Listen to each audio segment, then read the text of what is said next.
VT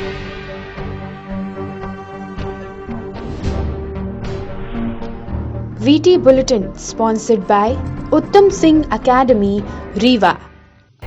नमस्कार, Vindhya times में आपका स्वागत है और आपके साथ मैं श्रेया हाजिर हैं आज की बुलेटिन की खबरों के साथ। लॉकडाउन फेज 3 में दुकानें खोलने की परमिशन दी गई। आर्थिक हालातों को दुरुस्त करने के लिए केंद्र एवं प्रदेश सरकार के द्वारा उठाया गया कदम उचित था, लेकिन व्यापारियों और खरीदारों की लापरवाही इस कदर बढ़ रही है जो भविष्य में संकट खड़ा कर सकती है। बता दें कि रीवा में भी अन्य जगहों की तरह लॉकडाउन की छूट दी गई और बाद में बाजार खुल गया। दुकानें खुलने के बाद भीड़ शहर में ऐसे उमड़ पड़ी जैसे बरसों के बाद दुकानें खुली हों। रीवा में बाजार खुलने के साथ साथ लोगों की मनमानी भी देखी जाने लगी, जिस वजह से अब अन्य जगहों की तरह रीवा जिला प्रशासन भी हरकत में आ गया है। आज शिल्पी प्लाजा में कई दुकानदारों को पुलिस थाने ले जाकर समझाइश दी गई। इसी क्रम में आज दर्जनों से ज्यादा दुकानदारों पर कार्रवाई की गई और साथ ही जो भी व्यक्ति खरीदारी करने के लिए दुकान में गया उन सभी को मास्क लगाना अनिवार्य था, लेकिन ऐसे कम ही लोग थे जिन्होंने मास्क लगाया हुआ था। मजबूरन प्रशासन को ऐसा कदम उठाना पड़ा। रीवा अकेला नहीं जहां प्रशासन द्वारा सख्त कदम उठाए जा रहे हैं। आपको बता दें कि इससे पहले हालात बिगड़ते देख गुना, अशोकनगर, विदिशा प्रदेश के कई जिलों में जिला प्रशासन ने ऐसे कठोर कदम उठाए हैं और आज रीवा में भी लोगों को समझाइश देकर पुलिस प्रशासन ने यह कदम उठाया है। लॉकडाउन के कारण आधा दर्जन मजदूर रविवार की रात पैदल सीधी जा रहे थे, जहां रास्ते में एक मजदूर को सांप ने काट लिया। उसे देर रात उपचार के लिए सामुदायिक स्वास्थ्य केंद्र लाया गया, जहां चिकित्सकों ने उसे मृत घोषित कर दिया। रोंगटे खड़े कर देने वाली यह घटना खटकरी चौकी के पिड़ेरिया गांव की है। सीधी जिले के करमजी थाना क्षेत्र से आधा दर्जन मजदूर खेत काटने के लिए यूपी के प्रयागराज जिला अंतर्गत ग्राम देवा गए थे, जहां वे मजदूरी कर रहे थे। रविवार की रात सभी मजदूर पैदल अपने अपने घर जा रहे थे। रात में जंगल के रास्ते से गुजर रहे मजदूर करीब 2:30 बजे जैसे ही खटकरी चौकी के पिड़ेरिया जंगल के समीप पहुंचे, तभी सड़क के किनारे स्थित झाड़ी में छिपे सांप ने मजदूर विनोद कोल के पैरों में काट लिया। घटना की जानकारी जैसे ही पीड़ित के साथियों को हुई तो हड़कंप मच गया। सभी साथी रात में उसे खटकरी लेकर आए, जहां से उनको हनुमाना सामुदायिक स्वास्थ्य केंद्र ले जाया गया। यहां पहुंचने पर डॉक्टरों ने उसे मृत घोषित कर दिया। बता दें सभी मजदूर 15 मार्च में यूपी में खेत काटने गए थे और 1 माह तक वहां मजदूरी कर रहे थे। वे घर लौटने के लिए लॉकडाउन खत्म होने का इंतजार कर रहे थे, लेकिन जब लॉकडाउन नहीं खुला तो सभी मजदूर वहां से पैदल ही अपने घर लौट चले। एमपी बॉर्डर तक वे ट्रक में सवार होकर आए और वहां से पैदल अपने घर सीधी जा रहे थे। रात करीब 2:30 बजे यह हादसा हो गया। सभी मजदूर जड़कड़ पहाड़ के रास्ते अपने घर वापस जाने वाले थे। पहाड़ के दूसरी ओर करमजी थाना की समीप सीमा शुरू हो जाती है। खटकरी चौकी पुलिस ने मजदूर के शव का पोस्टमार्टम कराया और एम्बुलेंस से शव को पुलिस ने घर भिजवा दिया। इस घटना का शिकार होने वाले श्रमिकों के साथ सभी साथी भूखे थे।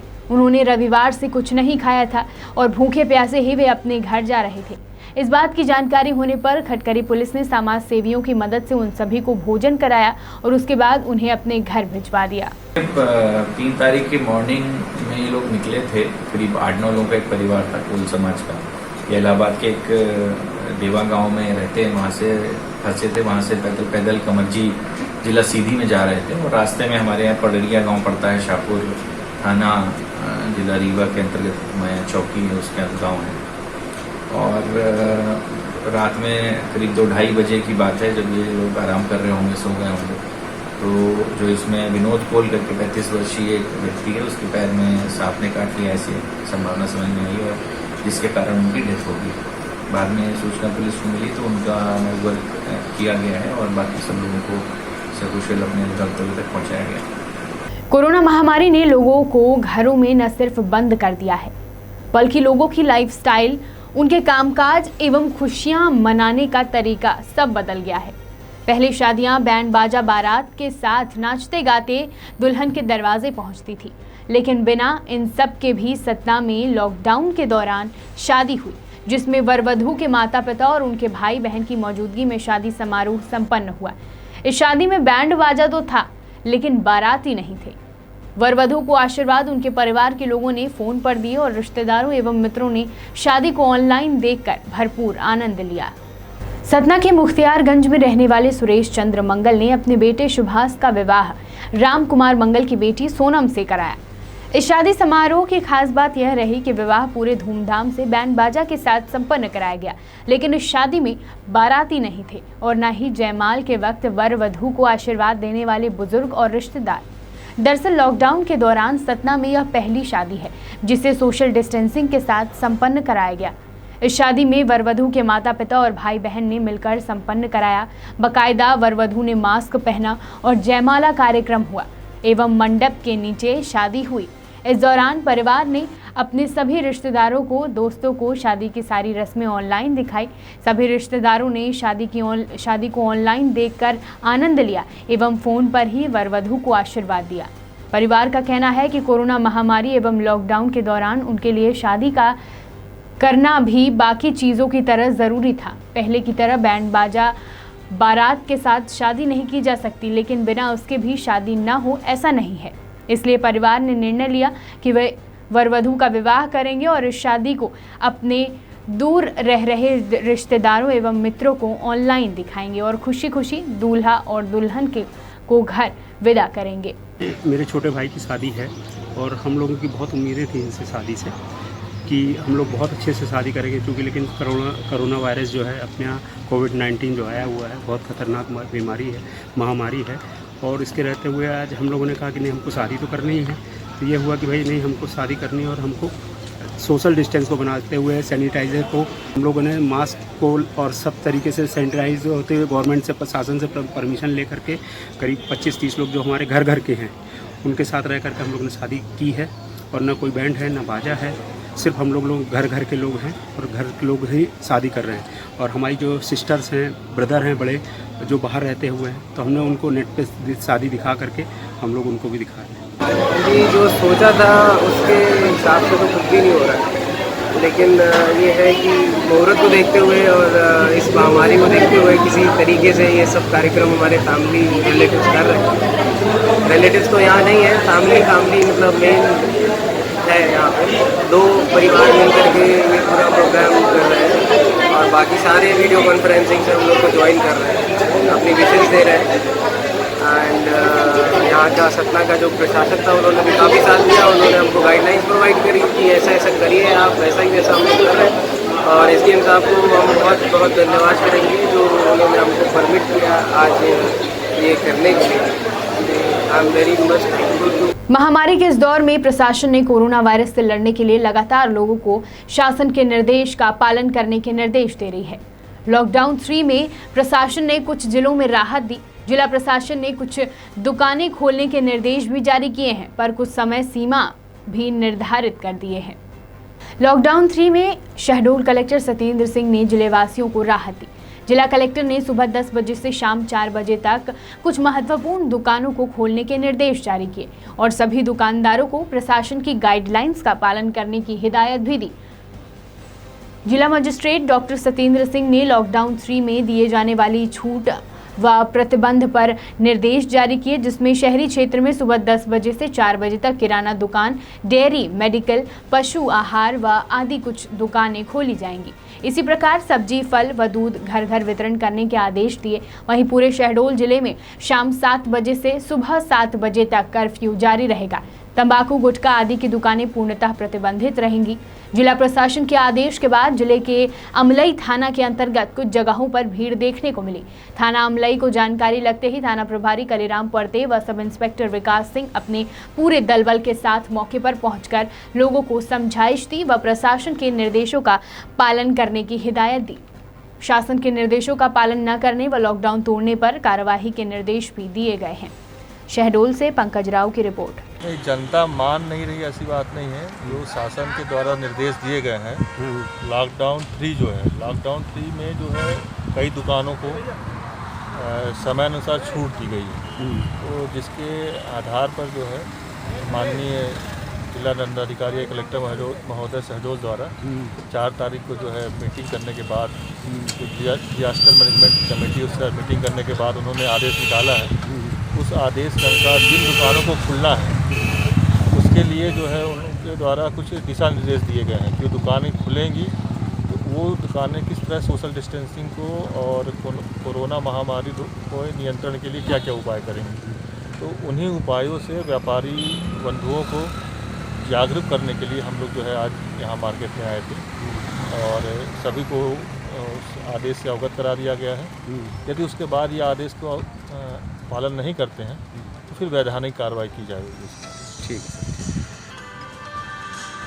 लगातार लॉकडाउन और कोरोना वायरस को लेकर प्रशासन ने जिले के सभी देशी व विदेशी शराब दुकानों को बंद कर दिया था, जिससे शासन को राजस्व की काफ़ी नुकसान का सामना करना पड़ा। आज से पूरे प्रदेश में कई जगह शराब की दुकानों को प्रशासन ने हरी झंडी दिखा दी है। इस आदेश के बाद शराब प्रेमी खुश भी नजर आ रहे हैं। इस पर महामारी में कहीं ये आदेश लोगों की जान की आफत ना आ जाए। आबकारी विभाग ने शराब ठेकेदारों को शराब दुकान खोलने से पहले ही कई निर्देश जारी किए हैं। प्रदेश सरकार के निर्देश के बाद शहडोल जिले का आबकारी अमला शराब की कालाबाजारी रोकने के लिए सड़कों पर दिख रहा है। वहीं शहडोल जिले के आबकारी बुढ़ार उप निरीक्षक मृत्युंजय सिंह ने शराब की कालाबाजारी को रोकने के लिए NH-43 में दूसरे जिले से आने वाली गाड़ियों की चेकिंग की, ताकि दूसरे जिले से शराब की कालाबाजारी पर रोक लगाई जा सके। वहीं आबकारी बुढ़ार के उप निरीक्षक ने मीडिया को बताया कि आज से प्रशासन के निर्देश पर शराब दुकानों को खोलने के निर्देश दिए गए थे, पर ठेकेदार के नहीं आने पर जिले की शराब दुकानें नहीं खुल सकी। आबकारी बुढ़ार के द्वारा इस महामारी से लड़ने के लिए वह शराब दुकान खुलने से पहले ही जिला प्रशासन के निर्देशों का पालन किया जाएगा। वह शराब ठेकेदार को भी निर्देशों का पालन करने की भी सख्त आदेश जारी कर दिए हैं।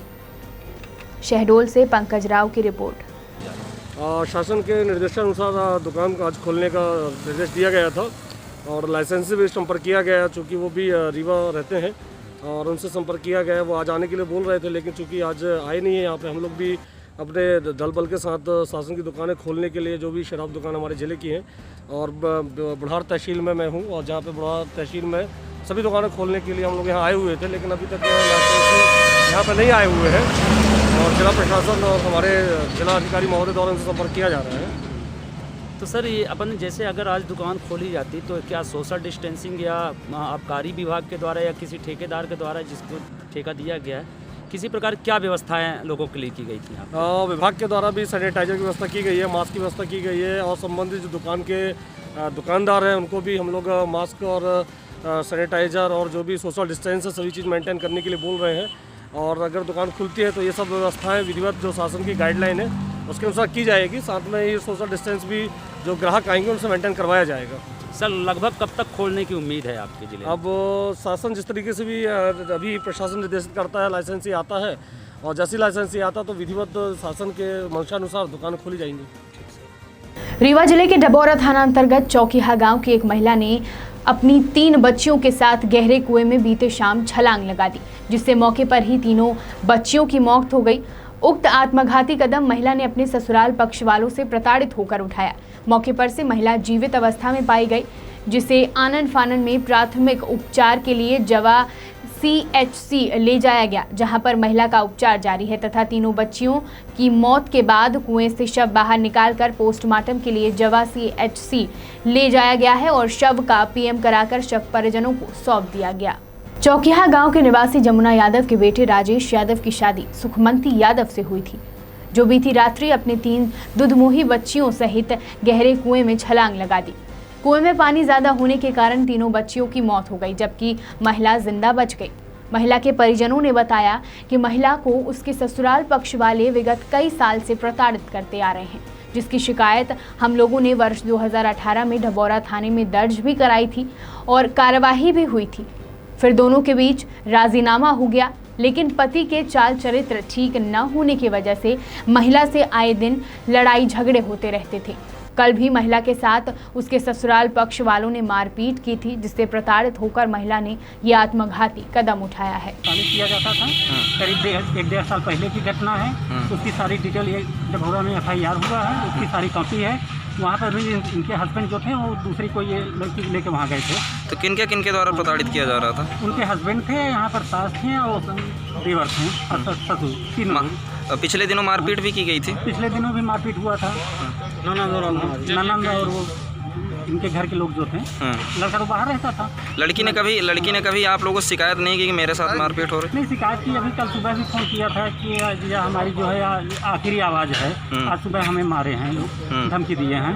और शाम को फिर 5 बजे, हाँ शाम को 5 बजे अपने भाई के पास लड़की ने फ़ोन किया वहाँ गुजरात में कि भैया हमें आज नंदन हमारे जो है ससुर और देवर और सास मिल करके हमें बहुत मारे हैं। आज मैं जो बोल रहे हैं ये आवाज़ हमारी आखिरी आवाज़ है, अब हमें आप लोग नहीं देख पाएंगे। एक्चुअली मैं इलाहाबाद में रहता था, इसलिए रात ये हमको जानकारी शाम के 10 बजे रात में मिली। रात में जब फ़ोन किए तो ये पता चला कि वो घर पे नहीं है, गुम हो गई है। ये लोग घर वाले उसको मार पीट के कुएं में फेंक दिए। मतलब उनका मतलब छोटा वाला देवर यहाँ से मतलब लेटरिन के लिए बाहर बच्चों को लेके गई थी घर पे, और पर जैसे उसको सूचना मिली कि घर के बाहर गई तो साथ में गए, और मतलब बड़ी वाली छोटी वाली बच्ची के गोद में ली थी, और 2 बच्ची के वो क्या किए नहीं किए इसको मालूम नहीं है। मतलब बड़ी वाली छोटी वाली बच्ची के साथ में इसको धकेल दिए कुएं के अंदर। और उसके बाद ये लोग गाँव में मतलब हमारी एक मौसी बस्ती में है, वहाँ पर जाके गए, बोले वो हम लोग को मार पीट के गायब हो गई। हम लोग वहाँ पे मतलब फ़ोन किए कि भाई ऐसा ऐसा है, मतलब 100 नंबर की फ़ोन लगाए, 100 नंबर वहाँ पर गई कि नहीं गई वो हम लोग को नहीं मालूम है। वहाँ उसके बाद हम लोग को सुबह रात भर हम लोग मतलब एक दूसरे से बात करते रहे, लेकिन कुछ पता नहीं चला इनका मोबाइल बंद हो गया। लास्ट में जब सुबह में हम लोग यहीं आ रहे थे तो घर में मतलब उन्हीं के पड़ोस वाले फ़ोन किए कि मतलब कुएँ के अंदर लाश है, मतलब एक बच्ची मतलब माँ जो है तो जिंदा है, माँ बच्ची जो है तो मर चुकी है, तो एक ही लाश दिख रही थी। उसके बाद हम लोग यहाँ आए तो मतलब वहाँ गए, जब घबरा गए तो वहाँ नहीं मिले, तो हम लोग हॉस्पिटल में सीधे। क्या कुछ विवाद क्या था? विवाद यहाँ कुछ तो विवाद ऐसा था कि इनका जो एक नंदोई थे वो मऊ में थे, मऊ में से सूरत में थे मतलब पटोदरा में, वहाँ से लोग आए थे यहाँ। तो इनका जो नंदोई था सिपाही लालो घर पे चला गया, ये लड़की को यहाँ छोड़ दिया। लड़की जब यहाँ पर आई तो गांव वाले कुछ लोग बोले भाई अभी ये दुनिया भर की बीमारी है, 14 दिन 15 दिन बाहर रहना, अपना चेक करा के तब घर पे आना। ये लोग मतलब पुलिस को फ़ोन किया, 100 नंबर का गांव वाला कोई किया, 100 नंबर आई और इनको घर वालों को ले गई। जब मतलब 100 नंबर छोड़ी इनको घर में आए तभी ये लोग मारपीट करना चालू कर दिए।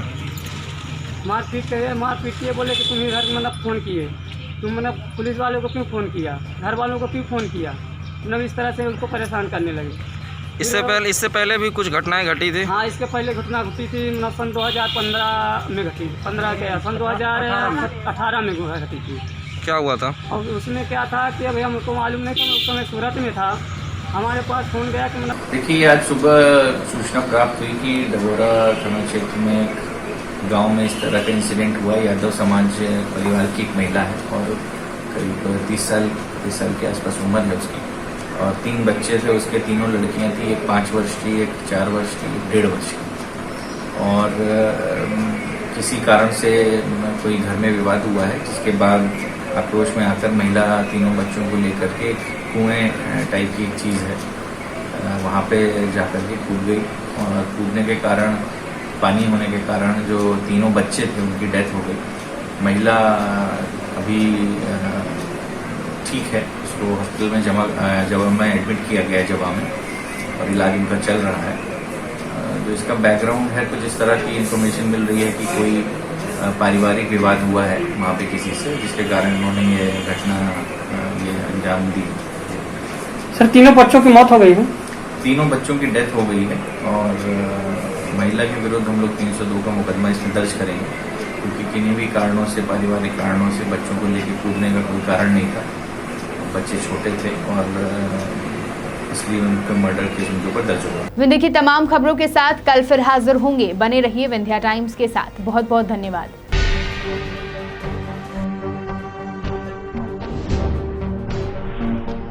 VT Bulletin sponsored by Uttam Singh Academy, Rewa।